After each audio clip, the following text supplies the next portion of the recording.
एक उस चहेते व्यक्ति को दे दी जाती है जिसने अशोक गहलोत की सभा के अंदर खाने की व्यवस्था करी। तब हमको पता चला कि ये उन भ्रष्टाचारियों से खुद मिले हुए हैं। जो विधायक की जो तानाशाही है वो जनता सब जान चुकी है। मैं भी पंचायत समिति चला रहा हूँ, मुझे पता है कि ये रंग रोगन के अंदर इनको कितने % कमीशन मिलता है। 50% ठेकेदार एडवांस कमीशन जमा करवाता है रंग रोगन का काम लेने के लिए। नगर परिषद में प्रतिपक्ष में तो आपकी पार्टी कभी इस मुद्दे को लेकर आवाज उठाती देखा तो नहीं दमदार तरीके से। आपकी पार्टी के नेताओं पर भी भ्रष्टाचार के आरोप लगे, सीबीआई की टीमें उनके घर पे आ गई। वहाँ के विधायक ने आनंद फानंद में मुख्यमंत्री का वहाँ दौरा करवाया और वहाँ पे सीएम जब उतरते हैं तो इतनी पुलिस की व्यवस्था उन्होंने करके रखी कि एक भी बाढ़ पीड़ित व्यक्ति को सीएम से मिलने नहीं दिया। चौहटन के प्रधान और बाड़मेर विधानसभा से चुनावी ताल ठोक रहे रूपाराम सारण, भारतीय जनता पार्टी की नेता, आज बाड़मेर विधानसभा क्षेत्र को लेकर प्रेस वार्ता का आयोजन कर रहे हैं। इन्हीं से जानते हैं कि क्या मुद्दे हैं जिनके आधार पर वो कई सारे जो आरोप हैं वो विधायक पर लगा रहे हैं।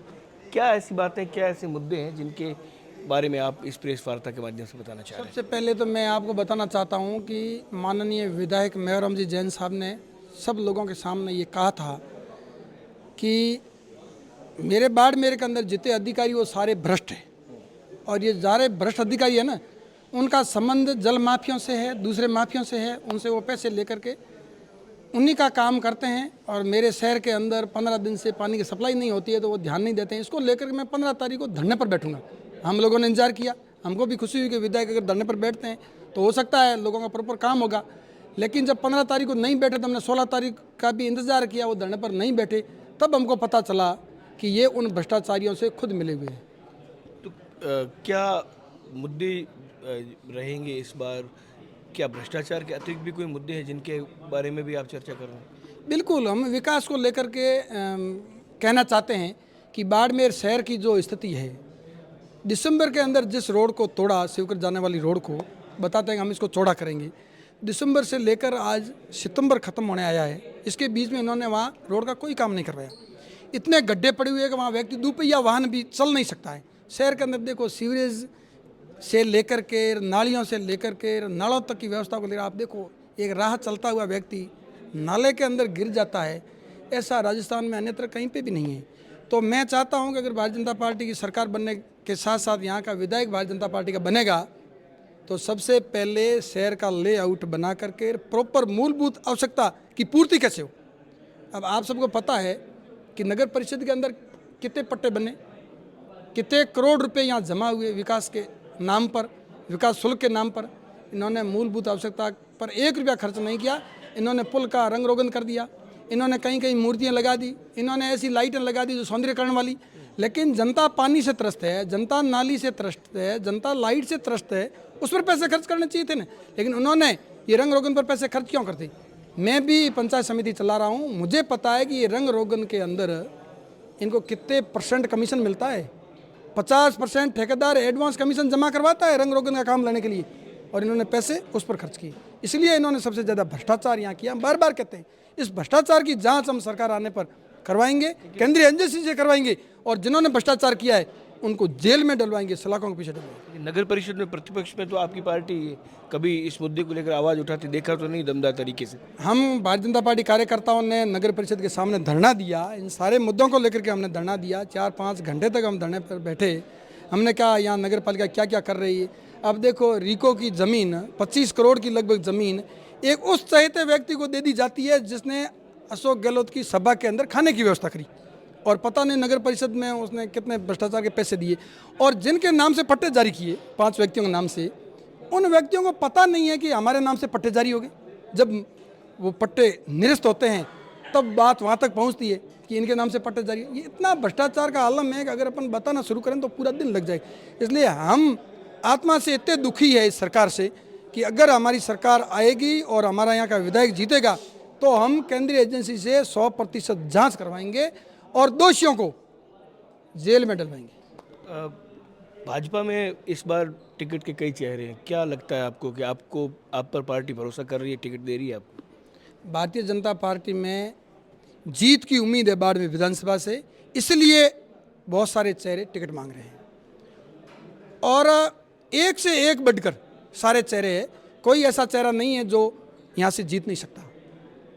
मेरा दावा एक ही है कि भारतीय जनता पार्टी जिस भी चेहरे पर भरोसा करेगी और जिसको कमल का सिंबल देगी, रूपाराम सारण पूरी ताकत से नींद को भी त्याग करके उसको जीताने के लिए दिन रात एक करेगा। क्यों? क्योंकि जो इस सरकार ने भ्रष्टाचार किया है, जो इस सरकार ने कुशासन चलाया है, उसको उखाड़ के फेंकना है और ये सब जनता के सामने साबित करना है कि इन लोगों ने ये कारनामे किए थे। इसलिए हम चाहते हैं कि यहाँ का विधायक भारतीय जनता पार्टी का बने, उसके लिए हम सर्वस्व न्यौछावर करने के लिए तैयार हैं। आपकी पार्टी के नेताओं पर भी भ्रष्टाचार के आरोप लगे, सीबीआई की टीमें उनके घर पे आ गई, वो खुद स्वीकार कर उन्होंने इंटरव्यू में किया एक में कि हाँ मेरे घर पे अधिकारी आए थे। क्या मानते हैं कि आप दूसरों के दामन पर तो दाग देखकर उनके ऊपर अंगुलियां उठाते हो विधायक पर, मान लीजिए, तो आप अपने दामन को कैसे छिपाओगे?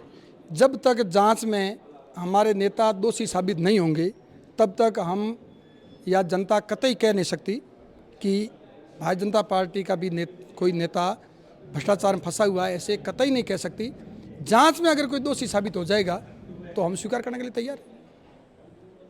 क्या बाड़मेर के जो आपने नगर परिषद की भी बात की, आप कह रहे हो कि करोड़ों रुपए आए और करोड़ों रुपए कहाँ गए पता ही नहीं चला, तो इस मुद्दे को तो कभी देखा तो नहीं गया कि बड़े प्रभावी तरीके से उठाया गया हो? क्योंकि अगर नगर परिषद में भ्रष्टाचार की बात करते हैं, एमएलए सवाल करते हैं, वो ये कहते हैं कि कई लोगों के खिलाफ मुकदमे किए हैं और अगर कोई पार्टी का कार्यकर्ता भी उसमें शामिल है उसके खिलाफ भी मुकदमे।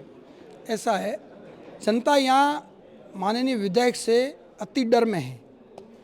मैं तो बताऊँ क्या बताऊँ, बड़े दुख की बात है कि अगर मीडियाकर्मी कोई विधायक के सामने बोलता है या विधायक के खिलाफ की गतिविधि लोगों के सामने लाने का प्रयास करता है तो उसकी टांगें तोड़ा दी जाती है। जब मीडियाकर्मी भी सुरक्षित नहीं है तो आम व्यक्ति तो दहशत में है ना। तो ये तानाशाही, जो विधायक की जो तानाशाही है वो जनता सब जान चुकी है और जब ईवीएम पर बटन दबाने के लिए जाएगी ना तब वो जनता साबित करेगी कि आपके तानाशाही का ये परिणाम है कि आप 50,000 से ऊपर वोटों से माननीय विधायक मेहराम जैन यहाँ से हारेंगे। आप प्रधान देते हुए चौटन में ऐसे क्या काम कर दिए जो आप विधायक की दावा कर रहे हैं यहाँ पे? हमने हमारी पंचायत समिति के अंदर 36 कौम का चहुमुखी विकास पंचायत समिति मद से किस प्रकार हो सकता है उसके लिए हमने कार्य किया। मेरे 3.25 साल कार्यकाल के अंदर एक भी व्यक्ति आकर के ये नहीं कहेगा कि गलत जगह पर बजट खर्च हुआ, ये नहीं कह सकता। और हमारे वहाँ सबसे बड़ी समस्या आई थी इस बार बिपरजोय तूफान की। 31 परिवार एक ही ग्राम पंचायत के बेघर हो गए थे और हमारे गांव चौटन प्रॉपर कस्बे के अंदर बहुत सारे घरों में पानी भर गया था।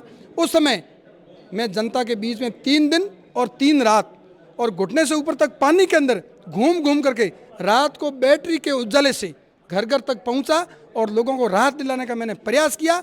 और वहाँ स्थिति ऐसी खड़ी हुई कि 3 दिन के अंदर एक भी कांग्रेस का कार्यकर्ता वहाँ जनता के बीच में नहीं आया। तब वहाँ के विधायक ने आनंद फानंद में मुख्यमंत्री का वहाँ दौरा करवाया और जब दौरा में उन्होंने हेलीपैड जो डोक के अंदर है उस पर सारे अधिकारी पहुँचे और हेलीपैड की जगह फाइनल करके और कल सुबह यहाँ उतरेंगे ऐसी पूरी तैयारी कर पाए थे ही। उसी समय 9:30 बजे मैं रात को लाइव आया। मैंने कहा जो 31 लोग बेघर हुए हैं, 31 परिवार, उन लोगों से संभागीय आयुक्त किसी प्रकार शुद्ध लेने के लिए नहीं पहुंचाए, इसलिए ये सारे लोग सुबह काले झंडे दिखाएंगे। तो रात को 10:30 बजे आनंद फानंद में उस हेलीपैड की जगह बदली जाती है और चौटन प्रॉपर के अंदर पूरी रात मेहनत करके नया हेलीपैड बनाया जाता है। और वहाँ पे सीएम जब उतरते हैं तो इतनी पुलिस की व्यवस्था उन्होंने करके रखी कि एक भी बाढ़ पीड़ित व्यक्ति को सीएम से मिलने नहीं दिया और सीएम ने 1 रुपये की राहत पैकेज की घोषणा नहीं करी।